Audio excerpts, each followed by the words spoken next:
नमस्कार। जनता की बात में आपका स्वागत है। मैं हूं डॉक्टर संतोष मानव, लेखक, पत्रकार और आपका दोस्त। मित्रों, आज हम फिर बात करेंगे मध्य प्रदेश की। अब यह लगभग साफ हो गया है, पूरी तरह साफ हो गया है कि मध्य प्रदेश में कांग्रेस की, कमलनाथ की सरकार गिरी नहीं थी, गिराई गई थी। कल से एक ऑडियो वायरल हो रहा है जिसमें शिवराज सिंह चौहान, आज के मध्य प्रदेश के मुख्यमंत्री, यह कहते हुए सुनाई दे रहे हैं कि दिल्ली में बैठे नेता, यानी भाजपा के नेता, नाराज थे। उन्होंने कहा कि प्रदेश में कांग्रेस की सरकार गिरा दो। फिर तुलसी भाई यानी तुलसीराम सिलावट और ज्योतिरादित्य सिंधिया, इनके सहयोग से, इनकी मदद लेकर सरकार गिरा दी गई। अगर ये लोग नहीं होते तो सरकार नहीं गिरती। वे और भी कुछ बात कर रहे हैं, तुलसीराम सिलावट को जिताने की बात कर रहे हैं, वगैरह वगैरह। लेकिन जो मैं कहना चाह रहा हूं वो यह है कि मध्य प्रदेश में कांग्रेस की सरकार गिराई गई और इसमें करोड़ों का खेल हुआ। दिग्विजय सिंह तो लगातार आरोप लगा रहे हैं कि एक एक विधायक को 100-100 करोड़ रुपए दिए गए, 50-50 करोड़ रुपए दिए गए। तो क्या ये खेल चलेगा? 2,000, 3,000, 4,000 करोड़ जमा करो और कहीं की चुनी हुई सरकार, जिसको जनता ने चुना है, उसे गिरा दो। और ये 2,000, 3,000, 4,000 करोड़ रुपया आता कहां से है? ये रुपया आता है बड़े बड़े कारपोरेट हाउसेस से, बड़े बड़े उद्योगपतियों से, बड़े बड़े व्यापारियों से। उनसे पैसा लो, सरकार बनाओ या सरकार गिराओ। और फिर उन्हें ये पैसा वापस कैसे होता है? ये पैसा यही लोग वापस करते हैं, यही नेता वापस करते हैं।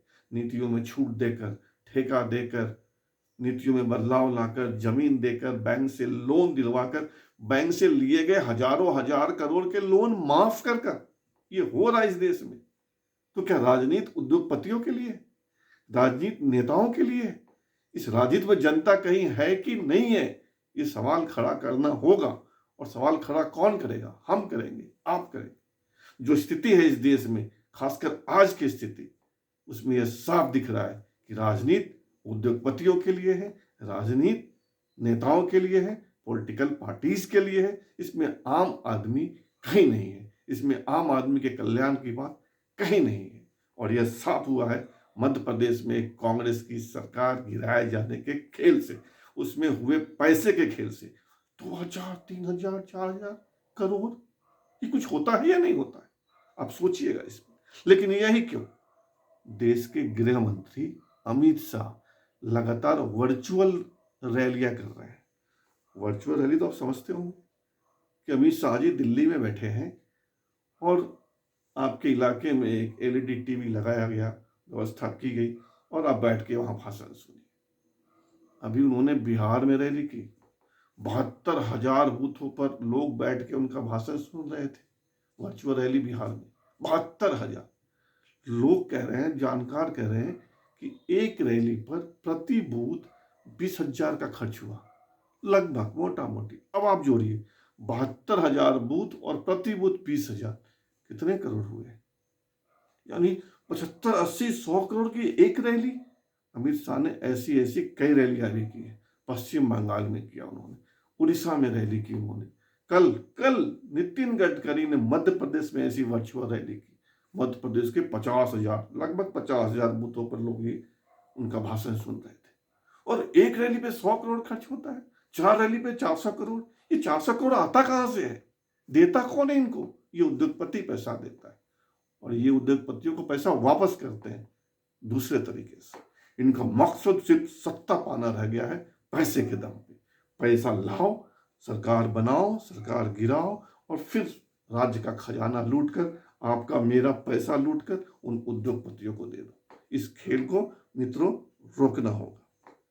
एक बात मैं और कहना चाह रहा था। दिल्ली में बीजेपी का शानदार ऑफिस बना। क्या आपने एक खबर पढ़ी थी कि ऑफिस बन रहा है? नहीं, जब बन गया, जब उद्घाटन की तिथि निर्धारित हो गई, तब खबर आई कि ऑफिस बना है, शानदार है, आलीशान है, भव्य है। कोई कह रहा है इसमें 2,000 करोड़ खर्च हुए हैं, कोई 2,500 करोड़, कोई 3,000 करोड़। अरे भाई बताओ तो, ये 3,000 करोड़ रुपए आपका दफ्तर बनाने के लिए आया कहां से नहीं बताएंगे वो, और किसी मीडिया हाउस की उनसे पूछने की ताकत नहीं है। यहां भी वही खेल है, उद्योगपतियों का पैसा लो और अपना भवन बनाओ, पार्टी ऑफिस बनाओ, ऐश करो। यही हो रहा है देश में। आखिर राजनीतिक पार्टियों को 9,000 10,000 करोड़ उनके पार्टी फंड में सालाना मिलता कहां से? ये कौन देता है? ये किसका पैसा होता है?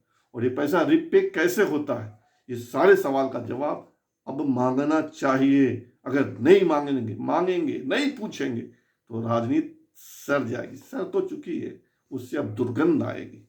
ये राजनीति सिर्फ उद्योगपतियों के लिए होगा, सिर्फ नेताओं के लिए होगा, आम जनता के लिए नहीं होगा। यही वह देश है, यही वह देश है। मैं कल पढ़ रहा था लोहिया जी की जीवनी, डॉक्टर राम मनोहर लोहिया की जीवनी पढ़ रहा था।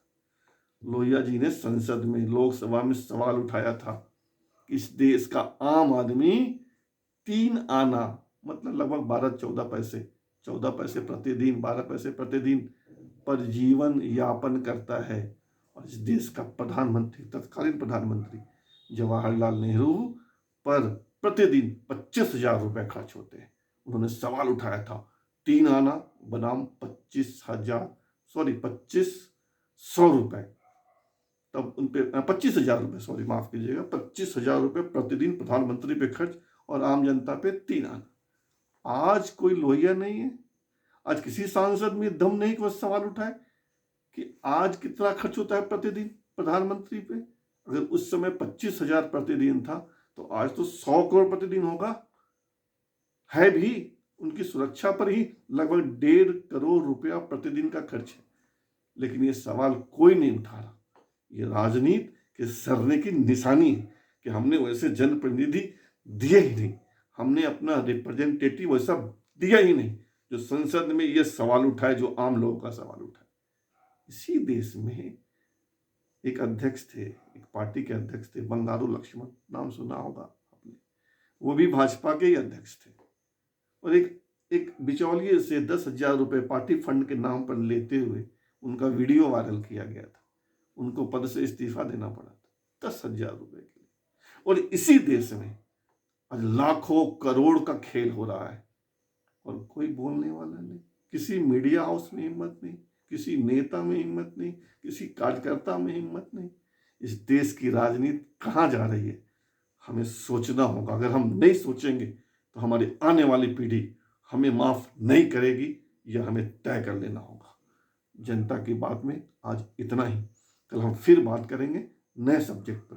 तब तक आप जनता की बात को सब्सक्राइब कर लीजिए, इस वीडियो को लाइक कीजिए, शेयर कीजिए, कमेंट कीजिए, तब कड़ी से कड़ी जुड़ेगी और बात बनेगी।